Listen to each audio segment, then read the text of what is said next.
Saya pernah cerita, hakim punya uang 149 miliar dari dana konsinyasi. Kan dulu dana konsinyasi dulu kan dilaporkan, masuk dia, tapi dia tidak berani masukkan ke daftar kekayaan, dititip ke temannya nih, Pak Agung titip nih uang ya, ini punya saya ya, tapi kamu buat rekeningnya agar saya tidak ketahuan. Begitu pensiun, Pak Agung lari. Mau lapor ke siapa? Mau lapor, kamu kok laporkan itu berarti kamu dulu korupsi, tangkap dia. Iya kan? Karma. Ada lagi yang istrinya bawa uangnya selingkuh dengan bawahan suaminya yang korupsi itu, nggak berani lapor lagi. Itu namanya hukuman otonom.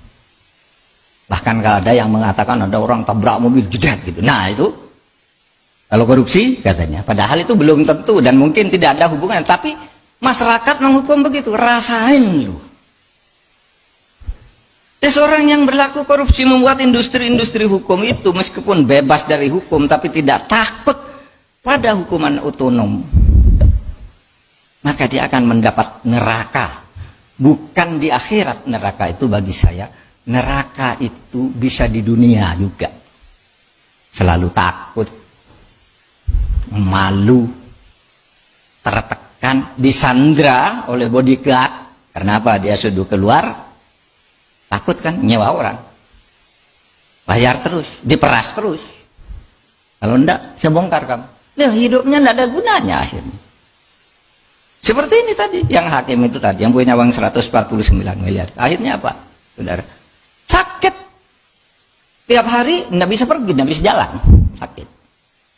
Karena sakit terus mungkin istrinya 2 bulan, 3 bulan tuh ngerawat. Sesudah itu kan bosen juga. Jadi ditinggal di rumah nonton TV. Istrinya pergi sama anak-anak. Itu hakim hebat. Nonton TV gitu. Penyakitnya apa? Ini kalau mau tidur suntik dulu. Tap. Kalau bangun untuk bisa duduk suntik lagi.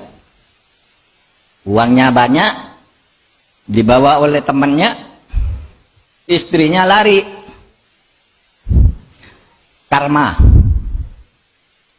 Oleh sebab itu saudara, menghayati Pancasila itu jangan hanya takut pada hukumnya, takut juga pada sanksi-sanksi yang bersumber dari kearifan budaya bangsa kita. Bahwa kita orang beragama, kita orang tahu bahwa ada balasan terhadap orang yang bersalah. Itu saudara, sebab itu hati-hati, saudara. Saya ya bukan ingin apa ya, ketika saya hati-hati itu bukan sombong, bukan sok gitu. Saya betul-betul hati-hati kepada Pak Asesmen ketika datang. Dia bilang, Pak, saya tidak minta dicarikan uang. Itu kan sering tuh pejabat eselon 1 nyetor ke atasannya tuh, carikan dari anggaran sekian persen. Itu bukan rahasia deh, udah banyak masuk penjara. Saya bilang Pak Asesmen ketika pertama, Pak, saya menteri di sini, saya bisa cari uang sendiri. Jangan coba-coba ada pejabat menyediakan uang saya.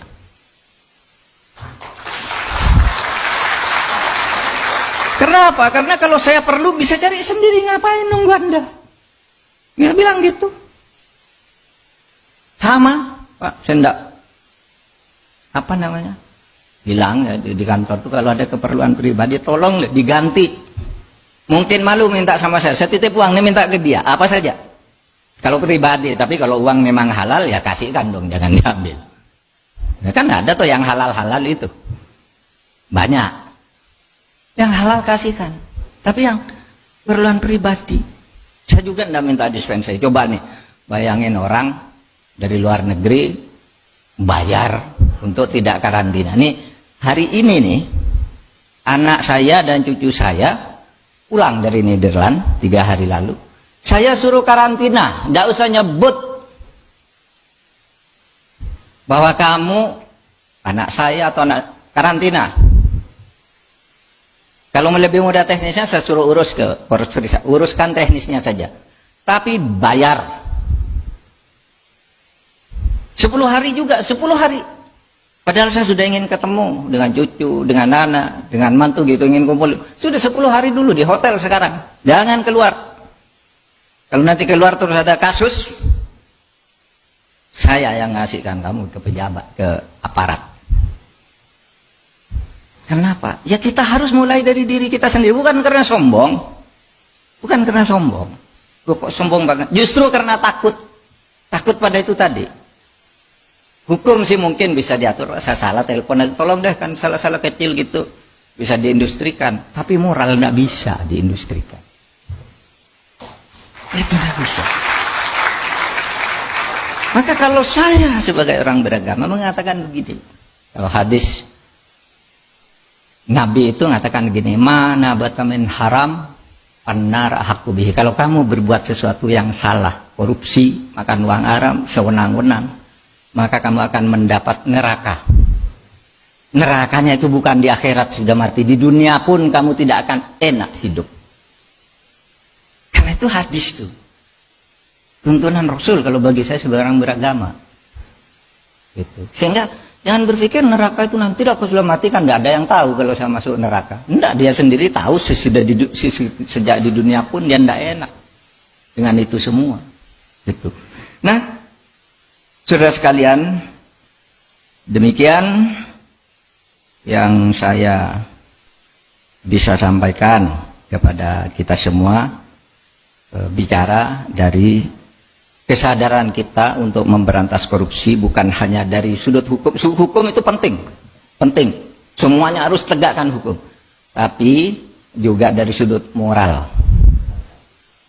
Ya, sehingga dua, menghayati Pancasila itu bukan menghayati hukum aja, tapi menghayati juga norma-norma yang belum menjadi hukum. Karena Pancasila itu harus dituturkan dalam norma-norma, itu kan baru filosofi, asas gitu. Lalu ada normanya yang ada hubungan. Ini banyak yang masih di tingkat asas, belum jadi norma. Nah di situ yang masih di tingkat asas dan filosofi, itulah kesadaran moral kita, kesadaran budaya kita, kesadaran jati diri kita sebagai bangsa, dan fitrah kita sebagai manusia. Terima kasih.